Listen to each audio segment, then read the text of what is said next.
Qué alegría me da saludarlos, queridos hermanos, en esta hora. Que mi Dios los bendiga, que mi Dios bendiga su palabra. Gracias porque usted está aquí acompañándonos y juntos, queridos hermanos, querida familia, podamos disfrutar de la palabra del Señor. El título de la reflexión, el título del tema de esta hora es que el título es En la casa del jabonero. Todos resbalan, pero en la casa del jabonero hay esperanza, hay salvación. Vamos a abrir la Biblia en el libro de Segundo de Samuel, capítulo 11. Voy a leer solamente algunos versículos, nos vamos a detener en repasar por lo menos unos 4 textos y obtener algunas lecciones importantes de estas. Dice Segundo de Samuel 11, versículo 1, 11:1. Aconteció al año siguiente, en el tiempo que salen los reyes a la guerra, que David envió a Joab, noten, David envió a Joab y con él a sus siervos y a todo Israel, y destruyeron a los amonitas y sitiaron a Rabá. Pero David se quedó en Jerusalén. Y sucedió un día, al caer la tarde, que se levantó David de su lecho y se paseaba sobre el terrado de la casa real, y vio desde el terrado a una mujer que se estaba bañando, la cual era muy hermosa. Envió David a preguntar por aquella mujer, y dijeron: aquella es Betsabé, hija de Eliam, mujer de Urías Eteo. El versículo 4 dice que David envía a buscar a esta mujer. El versículo 5 nos dice que Betsabé queda embarazada de el rey David. El versículo 6 dice: entonces David envió a decir a Joab: envíame a Urías Eteo. Y Joab envió a Urías el Eteo al rey David. Hasta aquí nos vamos a detener en la lectura de la Biblia. El versículo 1 nos dice que era el tiempo en que salen los reyes a la guerra. Era el tiempo en que los reyes salen a la guerra. Los gobernantes, los reyes, comenzaban sus campañas militares normalmente en la primavera del año, porque en el invierno era inadecuado para luchar debido al frío y a la lluvia. También los caminos de ese tiempo eran casi intransitables y no era fácil conseguir alimento. Por eso es que las guerras se daban normalmente en la primavera. Las campañas de guerra empezaban en la primavera. David, dice el versículo 1, envió a Joab. La Biblia dice: David envió a Joab. Entonces, eso significa que el invierno había pasado, la estación lluviosa había pasado, Joab y su ejército habían pasado el invierno, la lluvia en Jerusalén, pero tan pronto como David observa que el mal tiempo ha transcurrido, que el frío ha pasado, le dice a Joab: ¿sabes qué? Hay que ir y luchar contra Rabá, contra los amonitas. Así que David reinicia el conflicto militar. David inicia nuevamente esta batalla contra los amonitas. Ahora, la Biblia dice que sitiaron a Rabá, o sea, la destrucción para los amonitas, en este caso para la ciudad amonita, que era la última ciudad que les faltaba por conquistar, estaba segura. La destrucción estaba asegurada. Y la Biblia dice, ojo con este asunto, puesto que David estaba seguro que la ciudad iba a ser destruida, iba a ser tomada por completo. La Biblia dice en el versículo 1, pero David se quedó en Jerusalén. David estaba seguro de algo: vamos a tomar sin ningún problema la ciudad de Rabá. Y David se quedó en Jerusalén. Es interesante esto. David permaneció en la retaguardia. Vean, el rey, el líder, el jefe, el general del ejército, el rey permaneció en la retaguardia. Sí, se quedó guardado en Jerusalén. ¿Saben algo, hermanos? David había llegado al pináculo de su poder. David había llegado al pináculo de su poder.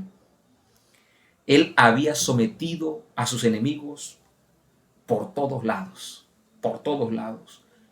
Los únicos que le quedaban por destruir, por someter bajo el dominio, eran los amonitas.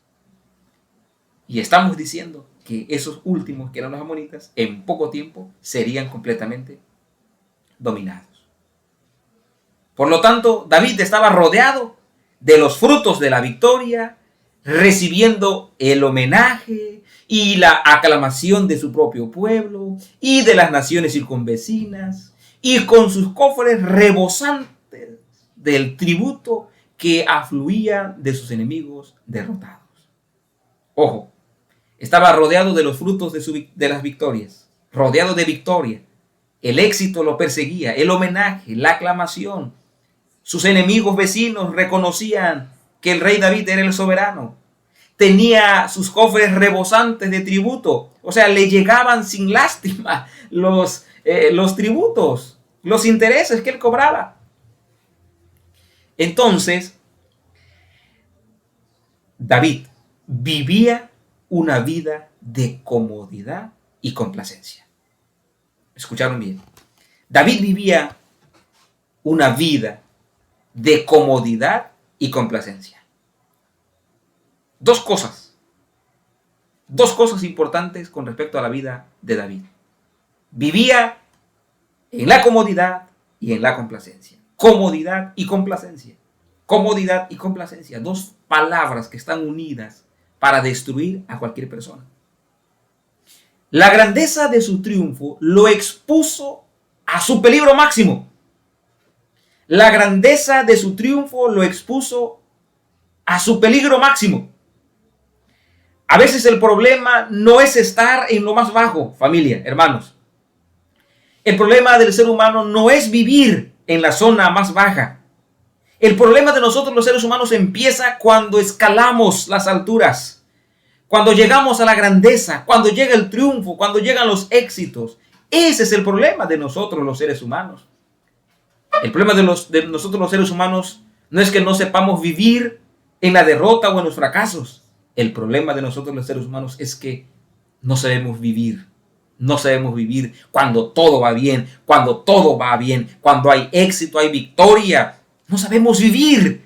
Entonces, cuando llegan todos estos éxitos, cuando llegan todas estas victorias, nos exponemos a un peligro máximo. Y escúchenme bien.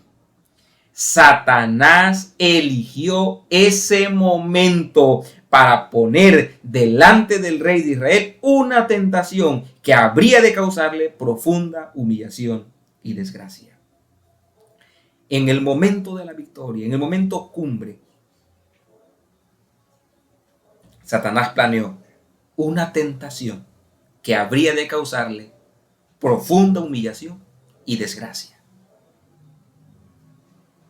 Y es que cuando llegamos a la cumbre, al pináculo de los éxitos, solemos pensar que solemos pensar más bien que somos nosotros los que hemos ido logrando semejantes éxitos. Hemos sido nosotros los que hemos logrado semejantes éxitos. Satanás, en estos momentos de algarabía en el que nosotros nos creemos los superhombres, las supermujeres, Satanás prepara en estos momentos de mayor distracción, de mayor descuido, de mayor comodidad y complacencia. Satanás planea una tentación para causarnos profunda humillación y desgracia.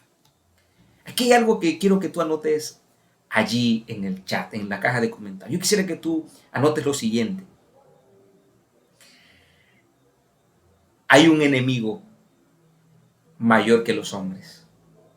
Hay un enemigo mayor que los hombres. Coloca ahí en el chat. Hay un enemigo mayor que los hombres.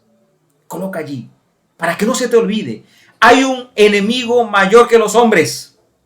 Trágicamente, David olvidó que había un enemigo mayor que los hombres. ¿Me está escuchando? Trágicamente, miserablemente, David olvidó que había un enemigo mayor que los hombres. Y es que David había vencido al gigante. David había hecho pedazos a los filisteos. David había hecho pedazos a sus enemigos. Pero se le olvidó que hay un enemigo mayor que los hombres. Oh, eso nunca se nos debe olvidar a nosotros, querida familia. Jamás se nos tiene que olvidar. Sintiéndose fuerte y seguro contra sus enemigos terrenales, embriagado por su prosperidad y éxito. Mientras recibía los aplausos de los hombres, fue vencido el alabado héroe de Israel. Cuando más seguro se sentía, cuando más fuerte se sentía, cuando estaba embriagado por su prosperidad y éxito, cuando recibía el mayor aplauso de sus hombres, de sus enemigos vencidos, empezó David a ser destruido, empezó a ser vencido el héroe de Israel. Imperceptiblemente se le habían debilitado las defensas internas del alma. ¿Está escuchando? Imperceptiblemente, o sea, no se dio cuenta cómo se había empezado a debilitar, se había empezado a debilitar sus fuerzas internas del alma. No se dio cuenta. Familia, es que a veces el éxito, es que a veces el trabajo, la victoria nos lleva a creer que es por nuestro propio esfuerzo, es por lo que nosotros sabemos, es por lo que yo hago, es por lo que yo sé. Pero las victorias en la vida espiritual, los éxitos en nuestra vida no se deben a lo que tú sabes, a lo que tú eres. Se debe a la gracia maravillosa de Cristo Jesús. ¿No se dio cuenta? No se dio cuenta que estaba débil. Débil. Al estar débil, se rindió ante una tentación que lo transformó en un descarado pecador. No se dio cuenta. Ahora, quiero decirte a ti algo importante. Permíteme decirte a ti algo importante. El esfuerzo de Satanás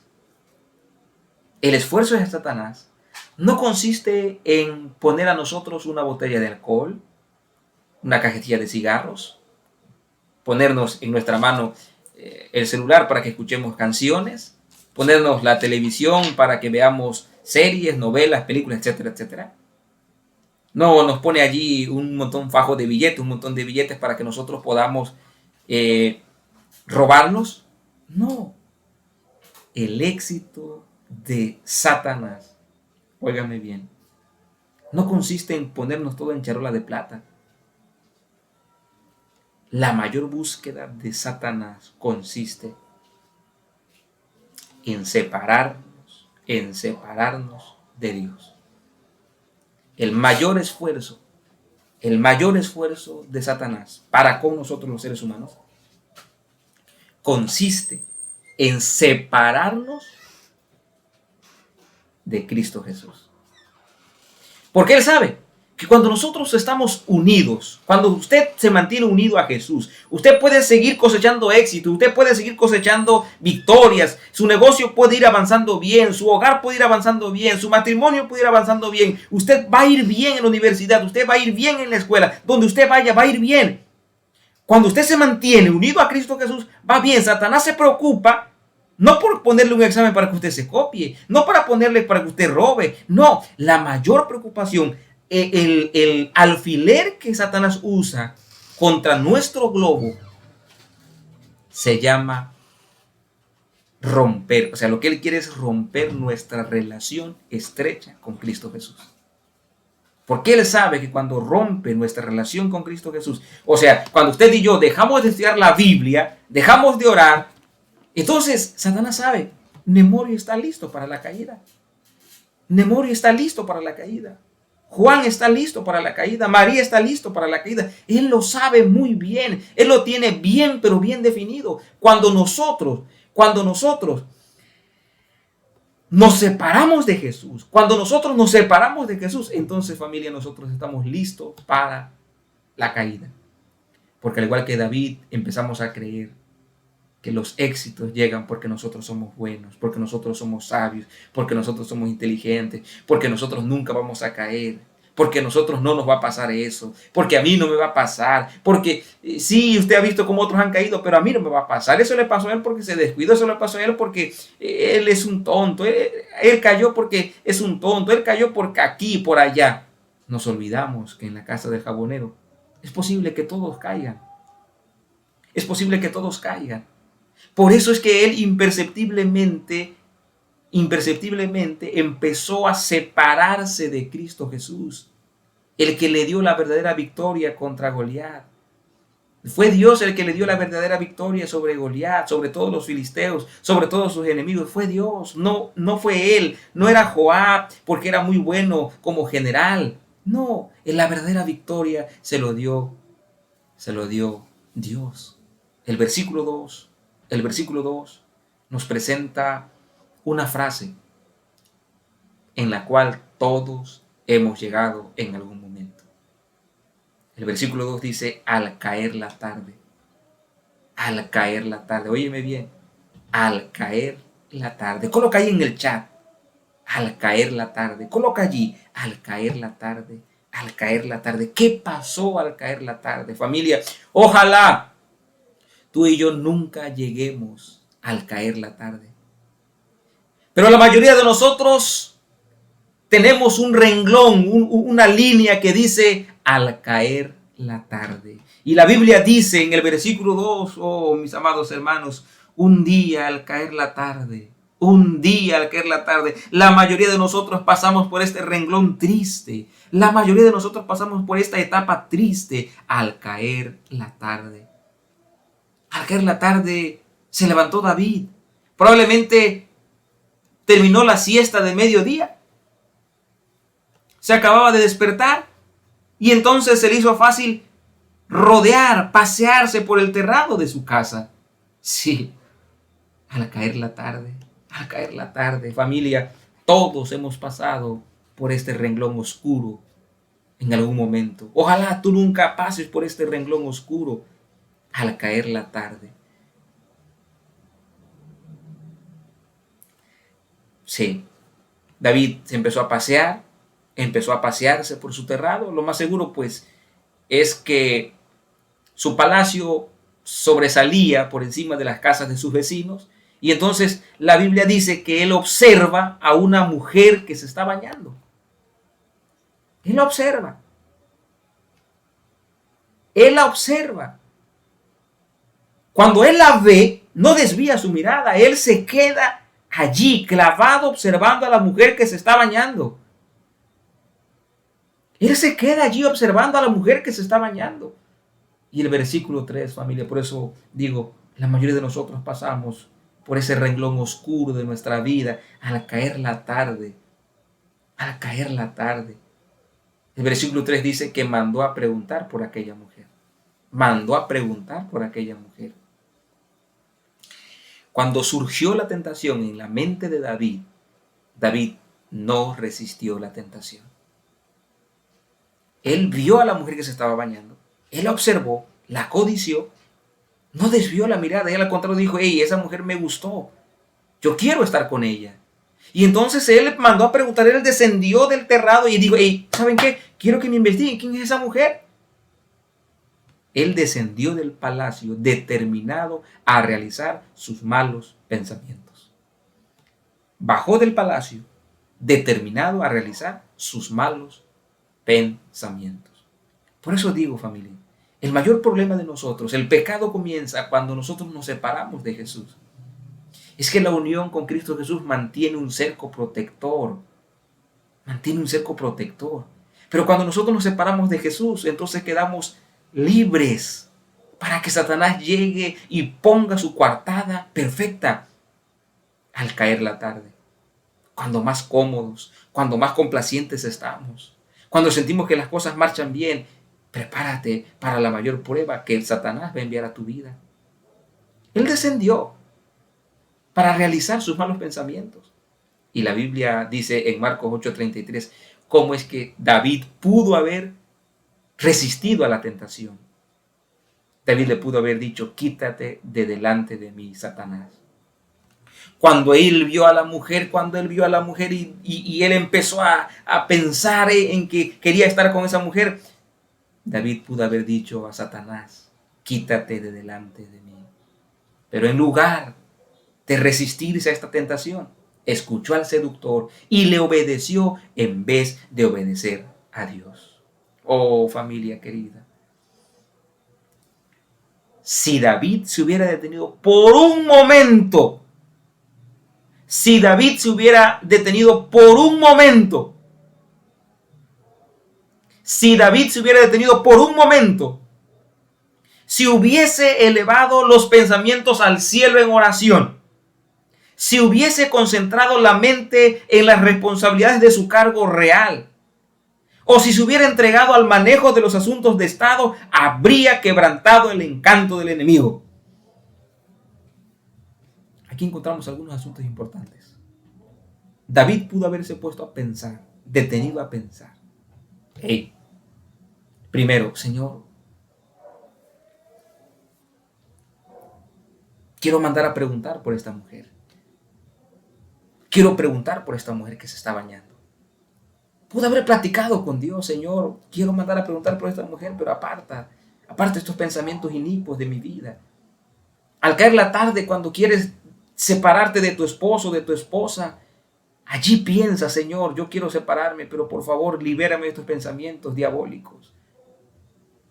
Cuando estás a punto de hacer algo malo, detente allí y piensa: Señor, dame una nueva oportunidad. Quiero corregir este pensamiento terrible. Si David se hubiera detenido un momento, si hubiese elevado el pensamiento al cielo en oración, un momento, si hubiera pensado en las responsabilidades de su cargo, si hubiera dicho: hey, espera, yo soy el rey, ¿qué voy a hacer? ¿Qué va a pasar conmigo? O si nosotros pensáramos más en nuestra esposa, si pensáramos más en nuestro esposo, en cuánto lo vamos a hacer sufrir, en cuánto la vamos a hacer sufrir, si pensáramos en nuestros hijos, cuánto van a sufrir nuestros hijos la consecuencia de nuestras decisiones equivocadas. Sí, pero cedemos al encanto del enemigo. Cedemos.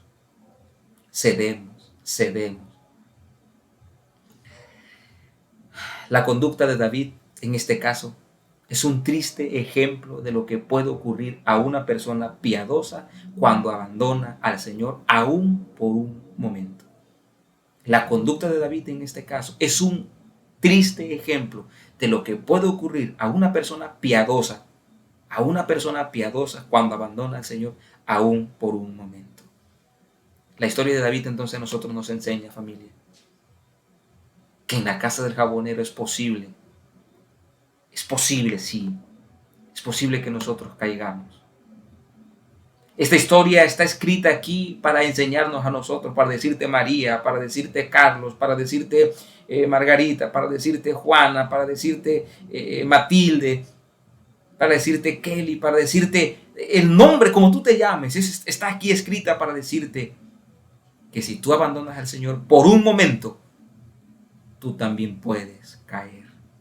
Tú también puedes caer. Por eso no se trata de que tú creas que no vas a caer nunca, que no vas a fracasar nunca. No se trata de que tú consideres que siempre vas a permanecer. Se trata de que te mantengas unido a Cristo Jesús. Oh, esta historia se ha registrado, este caso se ha registrado como una lección para otros que también pudieran ser tentados. Y por supuesto, Dios a través de esta historia nos enseña que Él no excusa el pecado. Él no excusa el pecado. Dios no excusa el pecado aún de los mayores héroes que encontramos en la Biblia. El pecado de David fue seguido, por supuesto, por un arrepentimiento profundo y por el perdón divino. Dios no excusó el pecado del rey David. Dios no excusó el pecado del rey David. Dios no excusó el pecado del rey David. Las personas se dieron cuenta de lo que había ocurrido. Pero también es cierto que David experimentó un profundo arrepentimiento y Dios perdonó su pecado. Sin embargo, Su cosecha de mal nubló todo el resto de su vida. Repito, su cosecha de mal nubló todo el resto de su vida. Repito, su cosecha de mal nubló todo el resto de su vida. Su cosecha de mal nubló todo el resto de su vida. Aquí aprendemos otras lecciones importantes. Dios no excusa los pecados de las personas que son piadosas. Dios no excusa el pecado, no esconde el pecado. Lo otro que aprendemos aquí es que Dios perdona nuestros pecados. Dios perdona nuestros pecados. Pero es posible que las consecuencias tengamos que vivirlas por el resto de nuestra vida. Es posible que nuestras consecuencias tengamos que vivirlas por el resto de nuestra vida. Su cosecha de mal nubló todo el resto de su vida. Pero David estaba preocupado no tanto por las consecuencias que él iba a vivir, hermanos. David estaba preocupado por encontrar el perdón de Dios. Él estaba preocupado y angustiado porque había pecado contra Dios. Es allí que él escribe el Salmo 51. Y el Salmo 51 dice así: ten piedad de mí, oh Dios, conforme a tu misericordia, conforme a la multitud de tus piedades, borra mis rebeliones. Lávame más y más de mi maldad y límpiame de mi pecado. Porque yo reconozco mis rebeliones y mi pecado está siempre delante de mí. Contra ti solo he pecado y he hecho lo malo delante de tus ojos. Oh, el versículo 10 dice: crea en mí, oh Dios, un corazón limpio y renueva un espíritu recto dentro de mí. El rey David estaba preocupado por algo. Él necesitaba sentir la seguridad que Dios lo había perdonado. Y Natán en el capítulo 12 le dice: Jehová te ha perdonado. Dios te ha perdonado. Familia, hoy quiero dejarte algo bien claro. En la casa del jabonero es posible que todos caigamos. Es posible que todos caigamos. Pero en la casa del jabonero hay esperanza para todos los que han caído, para todos los que han resbalado, hay esperanza para ellos. Por eso, si tú has caído, si tú te has resbalado, si tú piensas que Dios ya no va a perdonar tus pecados, que Dios ya no te va a dar otra oportunidad, permíteme decirte que no es así. Dios está más dispuesto a darte otra oportunidad que a condenarte. Jesús quiere darte una nueva vida. Jesús quiere darte una oportunidad nueva. Hoy puedes aprovechar esa oportunidad. Hoy puedes decirle a Dios: Señor, acepto esta oportunidad. Probablemente tendrás que vivir con las consecuencias, así como el rey David vivió todo el resto de su vida, pero vivió con la seguridad de que Jehová seguía siendo su pastor, que Jehová seguía siendo su amigo, que Jehová seguía siendo su abrigo, que Jehová seguía siendo su Dios, su Hacedor. Por eso en esta hora quiero invitarte también para que tú confíes y te aferres a Dios. Deja de ver tus pecados, deja de ver tus errores, deja de ver lo malo que has hecho. Contempla la gracia maravillosa de Cristo Jesús. Oh Dios del cielo y de la tierra, ojalá nunca caigamos. Ojalá nos mantengamos o nos mantuviéramos siempre fieles, siempre leales. Pero Señor, la vida del cristiano es difícil y el mayor problema llega cuando nos separamos de ti. Es posible que caigamos, es posible que nos vayamos a la lona, es posible que no querramos seguir. Recuérdanos cuando estemos allí en la lona. Recuérdanos que tú nos sigues amando, que tú quieres lo mejor para nosotros. Oh Padre, sálvanos de nuestra esclavitud en la que nos encontramos. Líbranos de la esclavitud, de los vicios, de los hábitos equivocados. Líbranos, por favor, Señor. Líbranos. líbranos. Bendice cada hogar, cada familia. Bendícenos con tu Santo Espíritu. En el nombre de Cristo Jesús. Amén, Señor. Amén.